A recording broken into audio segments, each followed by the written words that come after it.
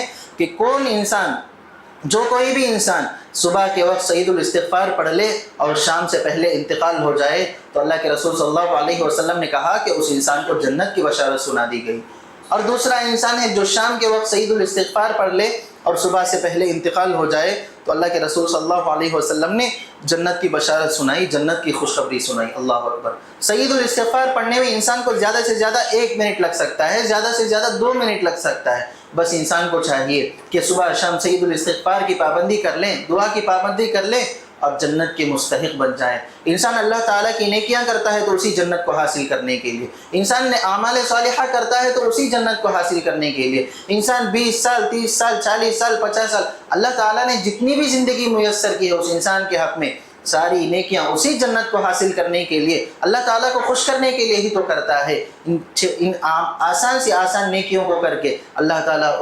تعالیٰ کی بنائی ہوئی جنت کا مستحق حقدار بن سکتا ہے. تو ہمیں چاہیے کہ سید الاستغفار کی پابندی صبح شام کرنے کی کوشش کرنی چاہیے. اور اسی طرح سے ایک اور دعا ہے اللہ کے رسول صلی اللہ علیہ وسلم کی تعریف میں, ایک اور دعا ہے اللہ کے رسول صلی اللہ علیہ ایک مرتبہ یہ ہوا کہ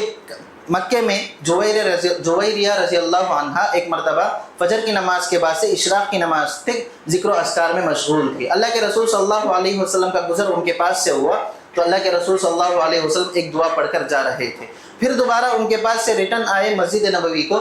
جویریہ رضی اللہ عنہ سے اللہ کے رسول صلی اللہ علیہ وسلم نے پوچھا کہ تم کیا کر رہے ہو, کیا ذکر پڑھ رہے ہو؟ تو جویریہ رضی اللہ عنہ نے کہا کہ میں فلاں ذکر کر رہی تھی. آگے اللہ کے رسول صلی اللہ علیہ وسلم نے کہا کہ میں تمہارے پاس سے گزرتے ہوئے پھر ریٹرن آتے ہوئے صرف 3 مرتبہ یہ ذکر پڑھی تھی, صرف 3 مرتبہ یہ اذکار پڑھی تھی. تو 3 مرتبہ یہ اذکار پڑھنا تمہارے 1 گھنٹے میں جو اذکار پڑھے اس سے زیادہ بہتر کہا اللہ کے رسول صلی اللہ علیہ وسلم نے. پھر جویریہ رضی اللہ عنہ نے پوچھا کہ وہ کیا اذکار ہے, وہ کیا ذکر ہے؟ تو آگے اللہ کے رسول صلی اللہ علیہ وسلم نے اللہ کی حمد بیان کرتے ہوئے کہا کہ سبحان اللہ و بحمدہ عدد خلقہ ورضا نفسہ وزینت عرشہ ومداد کلماتہ.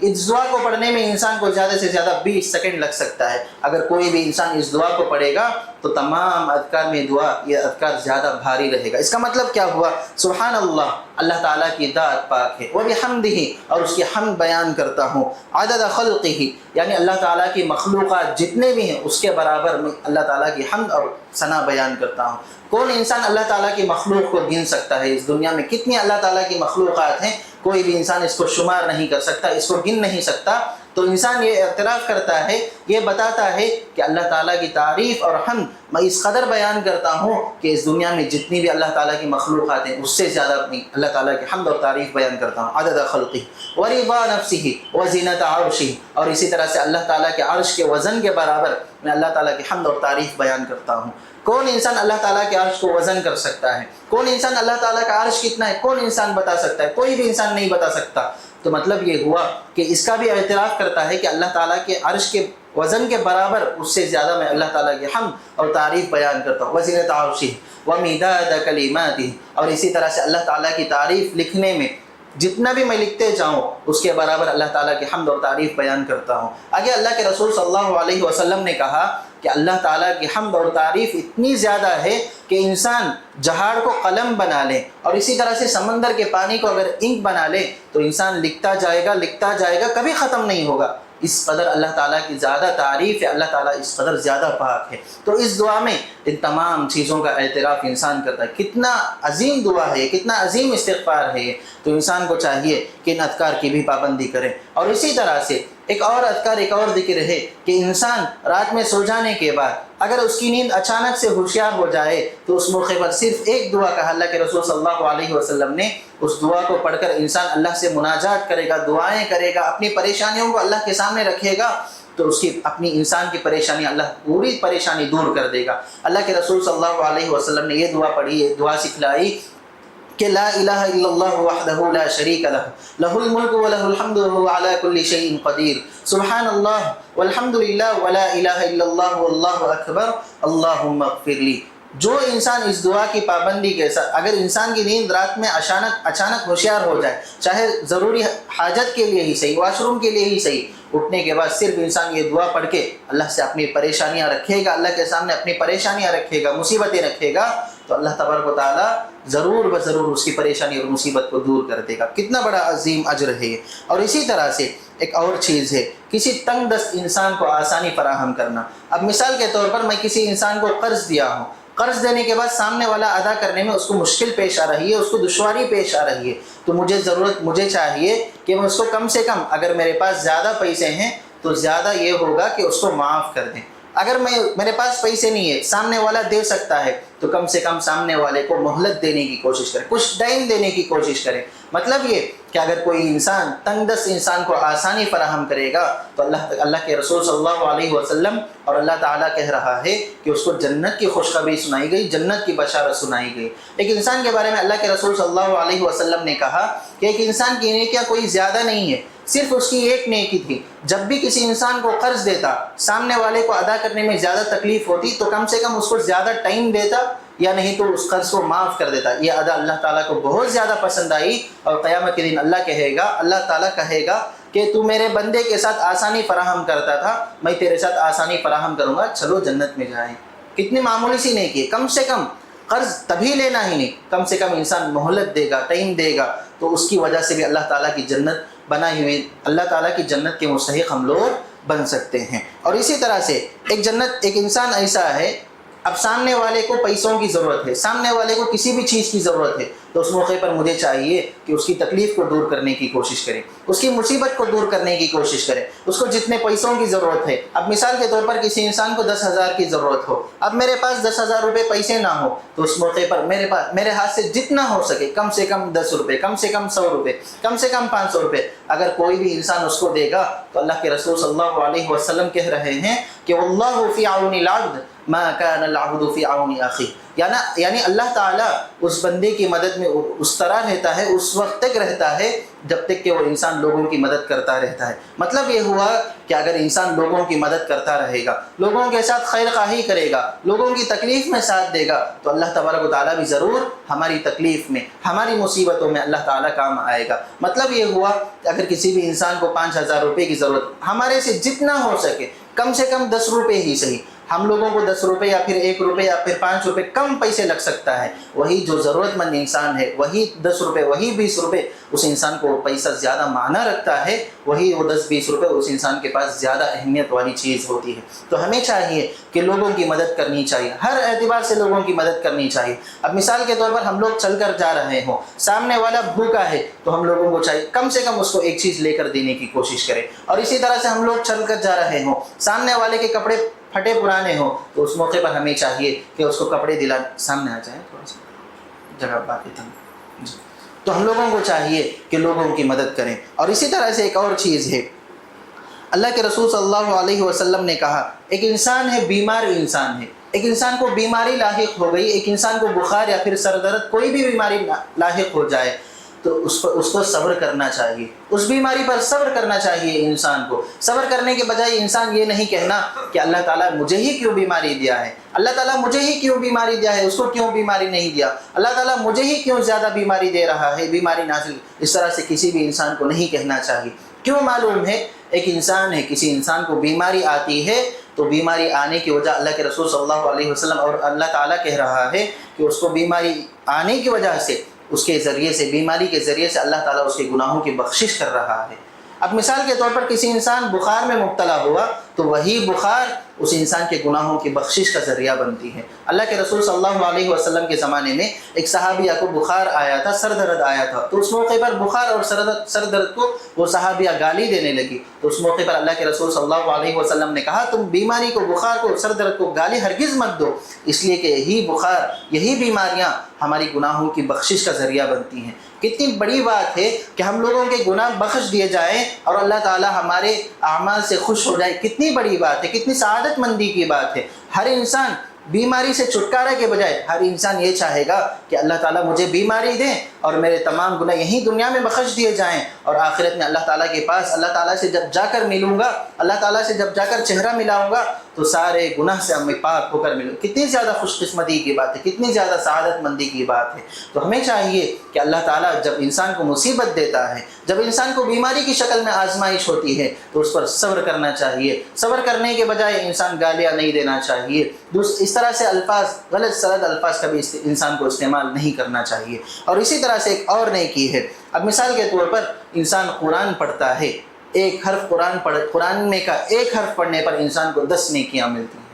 اب مثال کے طور پر انسان صرف الف کہے گا تو 10 نیکیاں ملے گی، با کہے گا تو 20 نیکیاں نہیں ملے گی۔ اس طرح سے اگر انسان صرف اعوذ باللہ من الشیطان الرجیم صرف ایک ورڈ پڑھ لے گا تو اس میں ٹوٹل 25 ورڈز ہیں، 25 الفاظ ہیں، تو اس اعتبار سے 250 نیکیاں اس انسان کو ملیں گی۔ صرف انسان اعوذ باللہ من الشیطان الرجیم پڑھے گا تو اس طرح سے ذرا دیکھیے، اگر کوئی بھی انسان صرف ایک دن میں آدھا پیج، ہاف پیج یا پھر ایک پیج کی بھی اگر پابندی کر لے گا تو کتنا زیادہ نیکیاں کما سکتا ہے، کتنا زیادہ اجر و ثواب کما سکتا ہے، ذرا انسان سوچ کر دیکھنا چاہیے۔ ہم لوگوں کو چاہیے قرآن پڑھنے کی اللہ تبارک و تعالیٰ کے پاس بہت زیادہ اجر و ثواب ہے۔ کیوں اجر و ثواب ہے؟ نازل ہوئی اللہ کے رسول صلی اللہ علیہ وسلم پر، وہ کتاب کس کی؟ اللہ تعالیٰ کی کتاب ہے۔ جب ہم لوگ اس قرآن مجید کی تلاوت کی پابندی کریں گے تو اللہ تبارک و تعالیٰ ہم لوگوں کو اجر و ثواب سے نوازے گا۔ لیکن افسوس کی بات ہے کہ ہم لوگ جیسے ہی رمضان کا مہینہ آتا ہے صرف اسی موقع پر قرآن پڑھنے کی کوشش کرتے ہیں۔ ہمیں چاہیے کہ ہر دن کم سے کم، زیادہ نہ صحیح، ہاف پیج، ایک پیج پڑھ کر ہی ہمارا معمول ہونا چاہیے زندگی میں۔ اور اسی طرح سے ایک اور نیکی ہے، اگر کوئی بھی انسان دن میں 12 رکعت سنت پڑھے گا،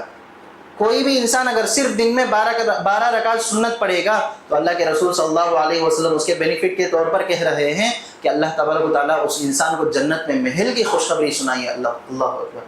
صرف انسان 12 رکعت سنت پڑھ لے گا تو اللہ تعالیٰ دنیا میں محل نہیں بلکہ جنت میں اللہ تعالیٰ محل بناتا ہے۔ ہم انسان دنیا میں صرف گھر بنانے کے لیے کتنی مشکلات کا سامنا کرنا پڑتا ہے، محل بنانا تو دور کی بات، گھر بنانے کے لیے انسان زندگی بھر کوششیں کرتا ہے، زندگی بھر پیسے جمع کر ہی گھر انسان بناتا ہے۔ تو ہر انسان ہر دن جنت میں محل بنا سکتا ہے، اپنا ایک جگہ مقرر کر سکتا ہے۔ کس عمل کے ذریعے سے، کون سی نیکی کے ذریعے سے؟ صرف انسان اگر 12 رکعت سنت پڑھ لے گا تو اللہ کے رسول صلی اللہ علیہ وسلم کہہ رہے ہیں کہ اس انسان کو اللہ تعالیٰ جنت میں باقاعدہ محل بنائے گا۔ اس دنیا میں جیسا محل ہے ویسا محل نہ ہوگا، جنت میں سونے اور چاندی کے اینٹ رہیں گے وہاں پر، اور اس طرح سے بہت اچھے محل رہیں گے۔ اور اسی طرح سے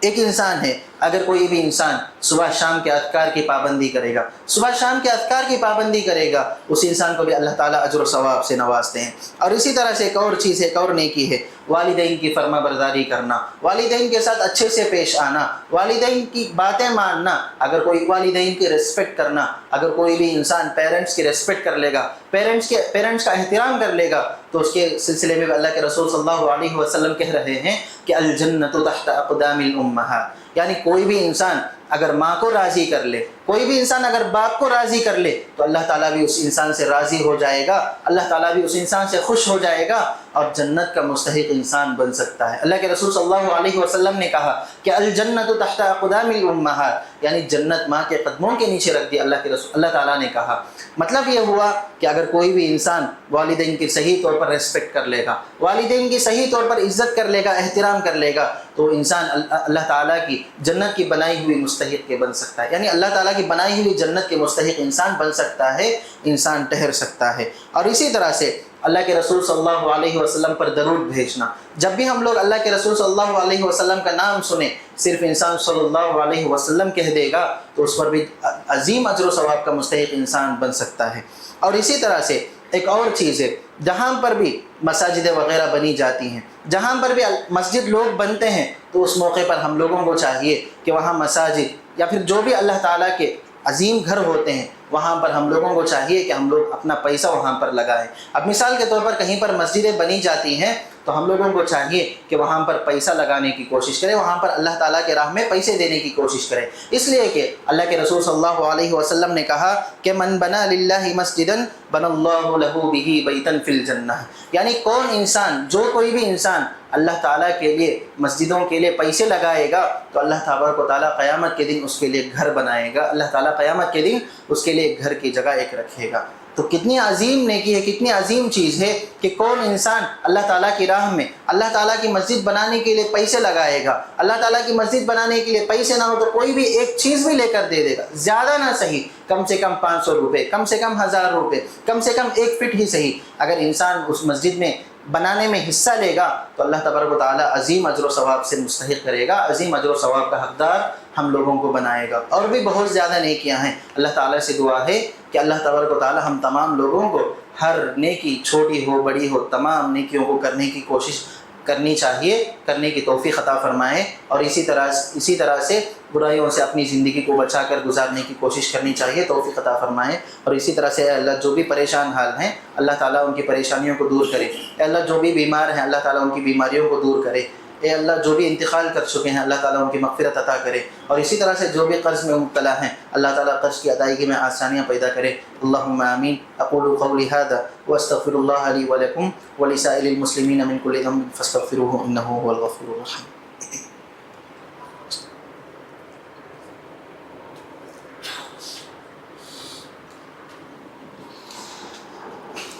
الحمد لله نحمده ونستعينه ونستغفره ونؤمن به ونتوكل عليه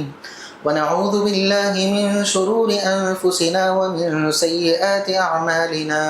من يهده الله فلا مضل له ومن يضلله فلا هادي له، ونشهد أن لا إله إلا الله وحده لا شريك له، ونشهد أن نبينا ومولانا محمدا عبده ورسوله. أما بعد فإن خير الحديث كتاب الله، وخير الهدي هدي محمد صلى الله عليه وسلم، وشر الأمور محدثاتها، وكل محدثة بدعة، وكل بدعة ضلالة، وكل ضلالة في النار. فأعوذ بالله السميع العليم من الشيطان الرجيم. إن الله وملائكته يصلون على النبي يا أيها الذين آمنوا صلوا عليه وسلموا تسليما. ربنا آتنا في الدنيا حسنة وفي الآخرة حسنة وقنا عذاب النار. اللهم إنا نسألك الجنة الفردوس ونعوذ بك اللهم من سخطك والنار. اللهم إنا نسألك الهدى والتقى والعفاف والغنى. اللهم اكفنا بحلالك عن حرامك. اللهم اكفنا بحلالك عن حرامك وأغننا بفضلك عمن سواك. بارك الله لنا ولكم في القرآن العظيم، ورفعنا وإياكم بما فيه من الآيات والذكر الحكيم. إنه تعالى جواد كريم، ملك بر رؤوف رحيم ورب حليم.